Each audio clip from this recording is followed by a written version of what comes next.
Hello, welcome back to the heaven no story teller. നിനക്കായി ഭാഗം 30 തുടരുന്നു. ജീവൻ അപരിചിത മുഖത്ത് നിറച്ച് നിധിയെ നോക്കി.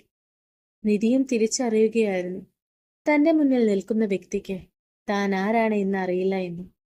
ആഹാ, നീ വന്നോ? പുച്ഛം നിറഞ്ഞ് ശബ്ദം കേട്ട ഭാഗത്തേക്ക് നോക്കാതെ തന്നെ നിധിക്ക് അറിയാമായിരുന്നു ആ ശബ്ദത്തിന്റെ ഉടമ ആരായിരിക്കുമെന്ന്. സുചിത്ര പുച്ഛം നിറഞ്ഞ ചിരിയോടെ അവളുടെ മുന്നിൽ വന്നു നിന്നു. തകർന്നു നിൽക്കുന്ന മുഖത്തോടെയുള്ള നിധിയെ അവരൊന്ന് നോക്കി. ആഹാ, നീ വന്നോ? എവിടെയായിരുന്നു? നീ കണ്ടോ? എന്റെ മകന്റെ വിവാഹം കഴിഞ്ഞു. അവന്റെ ഭാര്യയാണ് നിൽക്കുന്നത്. അവർ ചൂണ്ടിയ ഭാഗത്ത് നിൽക്കുന്ന ജീവനെയും അനന്യയെയും അവൾ നോക്കി. അനന്യയുടെ മുഖത്ത് ഭയമായിരുന്നു. ജീവന്റെ മുഖത്തെന്നാൽ സംശയവും. അതിനാലാകണം അവൻ ചോദിച്ചത്, അമ്മ ഇതാരാണ്?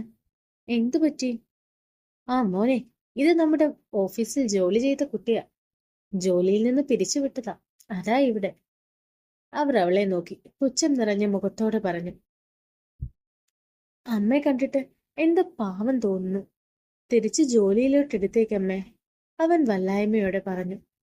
കാരണം അവന്റെ ഉള്ളിൽ എന്തോ ആ കുട്ടിയുടെ മുഖം കാണുമ്പോൾ വല്ലാത്ത വേദന തോന്നുന്നുണ്ടായിരുന്നു.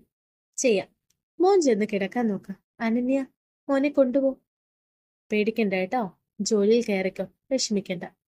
പോകുന്ന വഴിയിൽ അവളെ നോക്കി അവൻ പോന്നു. അവർ പോകുന്നത് നിറകണ്ണുകളോടെ നോക്കിക്കൊണ്ട് നിൽക്കുന്നവളോട് സുചിത്ര, കണ്ടോ, ഞാൻ പറഞ്ഞില്ലേ നിന്നെപ്പോലൊരുത്തി എന്റെ വീട്ടിൽ കയറ്റില്ല എന്ന്. കണ്ടോ? സുജി, മതി. സായി പെട്ടെന്ന് അതിനെ തടഞ്ഞുകൊണ്ട് പറഞ്ഞു. സായി എതിർക്കുന്നത് അറിഞ്ഞിട്ടും നിധി അറിയാതെ പോലും സായിയെ നോക്കിയില്ല. സായിയേട്ടാ, എനിക്കറിയാം നിങ്ങൾക്ക് ഇവളോടുള്ള ഇഷ്ടം. പക്ഷെ എന്റെ മകൻ, അവൻ ഇവൾ വേണ്ട. ഇവൾക്കൊരു അഡ്രസ് ഉണ്ടോ? ഇവളുടെ അമ്മ ആരാണെന്നറിയുമോ? അപ്പോഴേക്കും അകത്തെ ശബ്ദം കേട്ട് സ്റ്റീവ് അകത്തേക്ക് വന്നിരുന്നു. അകത്തേക്ക് കയറുമ്പോൾ തന്നെ അവൻ കണ്ടിരുന്നു തല കുമ്പിട്ട് നിൽക്കുന്ന നിധിയെ. സുചിത്ര തുടർന്നു.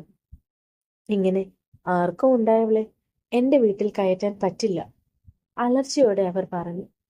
അതുകൂടെ കേട്ടതും നിധി നിന്ന നിൽപ്പിൽ തന്നെ കറങ്ങി വീഴാൻ തുടങ്ങി. അത് കണ്ട് സായ് പെട്ടെന്ന് നിധിയെ പിടിക്കാനായിരുന്നു. അവൾ തന്റെ കൈകൾ കൊണ്ട് അയാളെ തടഞ്ഞു. എന്നാൽ അവൾ വീഴുന്നതിനു മുന്നേ സ്റ്റീവ് മറ്റൊന്നും നോക്കാതെ അവളെ തന്റെ നെഞ്ചോട് ചേർത്ത് പിടിച്ചു. കണ്ടോ, മറ്റൊരുത്തന്റെ. ഇവൾക്ക് ഇത്രയേ ഉള്ളൂ. ഇവളെ പോലെ പിഴച്ചവളെയാണോ സായിയേട്ടൻ നല്ലവളെന്ന് പറഞ്ഞ്? അവളുടെ വായിൽ നിന്ന് വീണ വാക്കുകൾ കേട്ടതും സ്റ്റീവ് ദേഷ്യത്തോടെ അവരോട്, ദേ നിർത്തിക്കോ. നിങ്ങളുടെ പുഴുത്ത നാക്കുകൊണ്ട് ഞങ്ങളുടെ കുഞ്ഞിയെപ്പറ്റി പറഞ്ഞാൽ. വിരൽ ചൂണ്ടി വിറയലോടെ പറയുന്ന സ്റ്റീവിന്റെ ഭാവം അവരെ മാത്രമല്ല അവിടെയുള്ള എല്ലാവരെയും വിറപ്പിച്ചിരുന്നു. എന്നാൽ അവന്റെ മുന്നിൽ തോറ്റു കൊടുക്കാൻ പറ്റാത്ത പോലെ സുചിത്ര അവന് നേരെ ചീറി. കുഞ്ഞിയോ? ഹാഹാ, കൊള്ളാലോ. പറഞ്ഞു, നീ എന്തു ചെയ്യും? നീ ആരാ? ഈ സുചിത്രയുടെ നേരെ നിന്ന് സംസാരിക്കാൻ മാത്രം നിനക്ക് കഴിവുണ്ടോ? അതിനുള്ള മറുപടി ഞാൻ പറഞ്ഞു തന്നാൽ മതിയോ?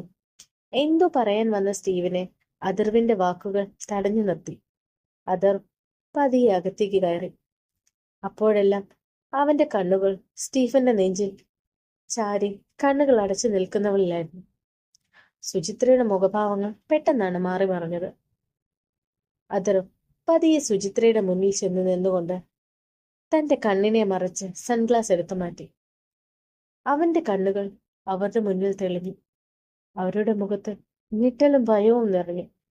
കാരണം ആ ഹേസൽ ഗ്രീൻ കണ്ണുകൾ മാത്രം മതിയായിരുന്നു അവർക്ക് അതാരാണ് എന്ന് മനസ്സിലാക്കാൻ. പക്ഷെ മനസ്സ് അപ്പോഴും സമ്മതിക്കുന്നില്ലായിരുന്നു.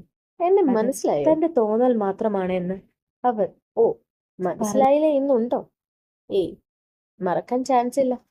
ഒന്നുമില്ലെങ്കിലും ഈ വയറ്റിൽ ആദ്യമായി ഉണ്ടായ സന്തതിയല്ലേ പിഴച്ചുണ്ടായവൻ. പിഴച്ചുണ്ടായവൻ. ആ വാക്കുകൾ സുചിത്രയിൽ ഭൂകമ്പം സൃഷ്ടിക്കാൻ കഴിവുള്ളവയായിരുന്നു. നിമിഷങ്ങൾ കൊണ്ട് അവരുടെ മുഖത്തെ ഭാവം മാറി. അവരുടെ മാതൃഹൃദയം തേങ്ങി. അവനെ കെട്ടിപ്പിടിക്കാനും നെഞ്ചിൽ ചേർക്കാനും അവർക്ക് വല്ലാത്തൊരു കൊതി തോന്നി. പക്ഷേ തളർന്നു പോകുന്ന അവരുടെ ശരീരത്തെ പിടിച്ചു നിർത്താൻ അവർക്കായില്ല. താഴേക്ക് പതിക്കുമ്പോഴും അതിർവിലായിരുന്നു അവരുടെ കണ്ണുകൾ. പകയോടെയും വെറുപ്പോടെയും നോക്കുന്ന തന്റെ മകനെ. തുടരുന്നു.